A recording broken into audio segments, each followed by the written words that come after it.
অন্তর দিয়ে ভক্তি মনে ডাকবে মাকে করুণ স্বরে, দেখবে মায়ের আশিস যেন বৃষ্টির মতো ঝরে পড়ে। জয় মা তারা, কেমন আছেন সবাই? আশা করি মায়ের আশীর্বাদে সকলে ভালো আছেন। তো চলুন ব্লগের শুরুটা করা যাক জগৎজননী মায়ের অপূর্ব রূপে দর্শন দিয়ে। আর এই হচ্ছে আমাদের জগৎজননী আনন্দময়ী মা উগ্রতারা। আপনারা মায়ের ভালোভাবে দর্শন করুন, নিজের যা মনের কামনা বাসনা রয়েছে তা অন্তর দিয়ে মাকে জানান এবং মায়ের এই অপূর্ব রূপে দর্শন করার পর কমেন্ট সেকশনে জয় মা তারা লিখতে একদমই ভুলবেন না। যশ্বরেত পুণ্ডরিকাক্ষং সবাহ্য অভ্যন্তর। এই হচ্ছে দাদারা যারা আজকে এসেছিলেন সকালবেলায় মায়ের কাছে পুজো দেওয়ার জন্য। সাথে এই দিদি এসেছিলেন তার পরিবারের সাথে মায়ের কাছে পুজো দিতে। সকাল থেকে চলছে প্রচণ্ড বৃষ্টিপাত। এক দিদি এসেছিলেন মায়ের কাছে পুজো দেওয়ার জন্য, খুব সুন্দরভাবে তাদের দর্শন পুজো সম্পন্ন করলাম।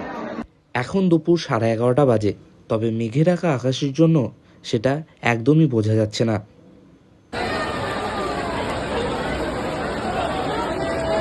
আশা করছি আজকের এই ছোট্ট ভ্লগ আপনাদের ভালো লেগেছে। প্রতারণার চক্করে না পড়ে সঠিক যোগাযোগে তারাপীঠ আসুন, আপনাদের অনুভূতি অন্যরকম হবে।